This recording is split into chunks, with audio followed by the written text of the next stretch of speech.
दोस्तों, 8 जनवरी की रात इसरो के वैज्ञानिकों ने एक ऐसी कहानी लिखी जो हमेशा के लिए हमारी यादों में बस गई। 9 जनवरी की सुबह ने भारतीय अंतरिक्ष विज्ञान को एक नई ऊंचाई पर पहुंचा दिया। भारत का महत्वाकांक्षी स्पेडेक्स मिशन सफलता के नए आयाम छू चुका है और पूरी दुनिया हैरान है कि आखिर इसरो ने कैसे अंतरिक्ष में 28,000 किलोमीटर प्रति घंटे की रफ्तार से उड़ रहे 2 स्पेसक्राफ्ट टारगेट और चेजर को एक दूसरे से जोड़कर डॉकिंग की असंभव सी दिखने वाली प्रक्रिया को संभव कर दिखाया। आइए इस ऐतिहासिक मिशन की कहानी को विस्तार से जानते हैं। 30 दिसंबर की रात 10 बजे श्रीहरिकोटा के सतीश धवन स्पेस सेंटर से बाहुबली कहे जाने वाले रॉकेट पेर्सेवस-60 ने 24 पेलोड्स के साथ उड़ान भरी। इन पेलोड्स में सबसे खास थे 220 किलो के 2 स्पेसक्राफ्ट टारगेट और चेजर। ये दोनों इसरो के स्पेडेक्स मिशन का मुख्य हिस्सा थे। इस मिशन का उद्देश्य था अंतरिक्ष में इन दोनों स्पेसक्राफ्ट्स की डॉकिंग करना, यानी उन्हें एक दूसरे के साथ जोड़ना और फिर दोनों के सिस्टम्स को एक साथ नियंत्रित करना। स्पेडेक्स के लिए इसरो के वैज्ञानिकों ने सालों की मेहनत करके एक अनोखा डॉकिंग मैकेनिज्म तैयार किया। इसे दोनों स्पेसक्राफ्ट्स में इंस्टॉल किया गया था। मिशन के पहले चरण में इन्हें एक ही रॉकेट से पृथ्वी की 470 किलोमीटर की कक्षा में अलग अलग स्थापित किया गया। 7 जनवरी को इनकी डॉकिंग का प्लान था, लेकिन 7 जनवरी की शाम जैसे ही डॉकिंग की तैयारी शुरू हुई, वैज्ञानिकों ने पाया कि डॉकिंग मैकेनिज्म में एक समस्या है। इसरो ने तुरंत डॉकिंग को 9 जनवरी तक के लिए टाल दिया। ग्राउंड टीम ने तुरंत सिमुलेशन के जरिए समस्या को हल करने की कोशिश शुरू कर दी। इसरो के चीफ एस सोमनाथ ने कहा, हमें यकीन था कि हम ये कर सकते हैं, लेकिन ये मिशन इतना संवेदनशील था कि एक भी गलती पूरे मिशन को विफल कर सकती थी, इसलिए हमने अतिरिक्त सतर्कता बरती। 8 जनवरी की रात इसरो के मिशन कंट्रोल सेंटर में हर तरफ उत्साह और तनाव का माहौल था। वैज्ञानिक लगातार सिमुलेशन कर रहे थे। एक टीम चेजर स्पेसक्राफ्ट को मॉनिटर कर रही थी, उसकी गति को नियंत्रित कर रही थी। धीरे धीरे चेजर और टारगेट के बीच की दूरी घटाई जा रही थी। 18 किलोमीटर से 15 किलोमीटर, फिर 10, 5 और 1 किलोमीटर। स्पेडेक्स मिशन में उपयोग किया गया low impact docking mechanism Ledum एक अत्याधुनिक तकनीक है जिसे इसरो ने स्वदेशी रूप से विकसित किया। ये मैकेनिज्म न केवल स्पेसक्राफ्ट्स को डॉक करने में मदद करता है, बल्कि उन्हें ऊर्जा और डेटा साझा करने की क्षमता भी प्रदान करता है। लिडम में लगे सेंसर्स और एक्चुएटर्स स्पेसक्राफ्ट्स की माइक्रोमोशन और दिशा को नियंत्रित करते हैं। 8 जनवरी की रात लिडम की टेस्टिंग और कैलिब्रेशन की गई। ये प्रक्रिया बेहद जटिल थी क्योंकि ये तकनीक बेहद सटीकता की मांग करती है। एक भी सेंसर का फेल होना मिशन को खतरे में डाल सकता था। सुबह 7 बजे इसरो ने इस ऐतिहासिक पल को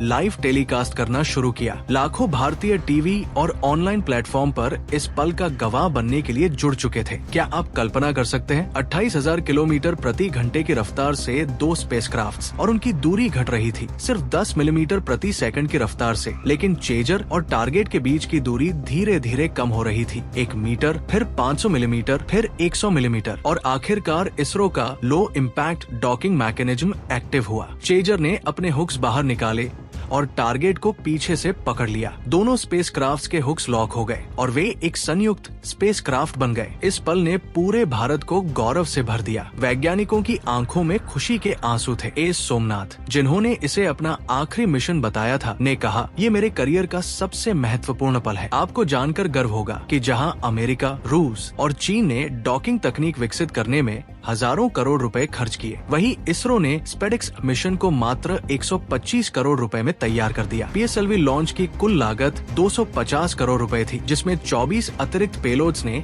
इसे और भी किफायती बना दिया। इसरो की सफलता पर न केवल भारत बल्कि अंतर्राष्ट्रीय स्तर पर भी प्रशंसा हुई। नासा और यूरोपियन स्पेस एजेंसी ने इस मिशन को भविष्य की अंतरिक्ष तकनीक का पथ प्रदर्शक करार दिया। चीन और रूस ने भी इस तकनीकी उपलब्धि को सराहा। स्पेडेक्स की सफलता ने इसरो के भविष्य को सुनहरे अक्षरों में लिख दिया है। चंद्रयान 4 मिशन, जिसमें 2 हिस्सों को अंतरिक्ष में डॉकिंग करनी है, अब जल्द लॉन्च होगा। इसके अलावा भारत का पहला स्वदेशी स्पेस स्टेशन बनाने का रास्ता भी साफ हो गया है। डॉकिंग टेक्नोलॉजी स्पेस स्टेशन के लिए एक बुनियादी आवश्यकता है। इसरो को अब बार बार डॉकिंग करनी होगी ताकि स्पेस स्टेशन को हिस्सों में जोड़ा जा सके। इस ऐतिहासिक मिशन के बाद एस सोमनाथ इसरो अध्यक्ष के पद से विदा ले रहे हैं। उनकी जगह वी नारायणन नए चीफ बनेंगे। वी नारायणन एक अनुभवी वैज्ञानिक हैं, जिन्होंने भारतीय अंतरिक्ष कार्यक्रम में 4 दशकों तक योगदान दिया है। उनकी अगुवाई में चंद्रयान 4 और भारतीय स्पेस स्टेशन जैसे बड़े मिशन और भी तेजी से आगे बढ़ेंगे। इसरो ने आज एक बार फिर साबित कर दिया है कि भारतीय वैज्ञानिक किसी से कम नहीं है। उनका समर्पण, उनकी मेहनत और उनकी दूरदृष्टि ने भारत को अंतरिक्ष विज्ञान के क्षेत्र में दुनिया के शीर्ष देशों में खड़ा कर दिया है। दोस्तों, अगर आप भी इसरो के वैज्ञानिकों पर गर्व महसूस कर रहे हैं तो इस वीडियो को इतना शेयर करें कि हर एक भारतीय के पास ये वीडियो पहुंच जाए। वीडियो को लाइक जरूर करें, कमेंट बॉक्स में जय इसरो जरूर लिखें और चैनल को सब्सक्राइब करना बिल्कुल न भूलें। हमें आपके साथ की बहुत ज्यादा जरूरत है।